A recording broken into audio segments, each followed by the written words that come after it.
নমস্কার বন্ধুরা, আমি জয়দীপ।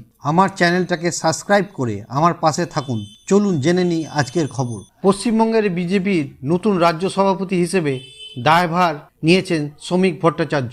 রাজ্যের গুরুত্বপূর্ণ 2026 বিধানসভা নির্বাচন সামনে রেখে এবং আশ্চর্যজনকভাবে তিনি মুসলিম ও কমিউনিস্ট সম্প্রদায়ের দিকে নতুন অ্যাটাক বা বলুন নতুন টোন শুরু করেছেন। তার ভাষায়, মুসলিম সম্প্রদায় ভাবুক আমরা তাদের বিরুদ্ধে যাই না, পাথর তুলে বলম ইস্যু নয়, আমরা কলম দিচ্ছি।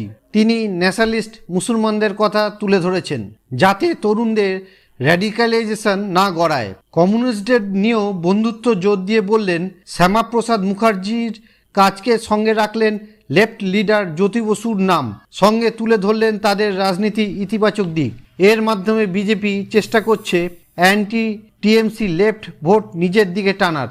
2021-এর ফলাফল থেকে নতুন শিক্ষা। 2021-এতে বিজেপি হিন্দু ভোটে নির্ভর করে ফলাফল পেয়েছিল 26% আসনে।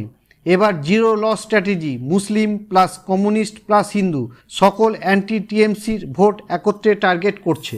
গত এপ্রিল মে ওয়াকফ অ্যামেন্ডমেন্ট বিল নিয়ে মুর্শিদাবাদে সংঘর্ষ হয়, সেখানে 3 জন নিহত, 10 জন আহত, 300+ গ্রেপ্তার।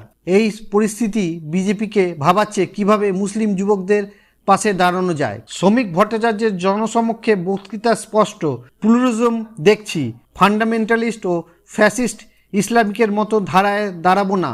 ইন্ডিয়া টুডেতে তিনি জানান, বিজেপি বিচ্ছিন্ন ধর্মীয় রাজনীতি করে না, উন্নয়ন পৌঁছে দিতে চায় মুসলিম ঘরেও।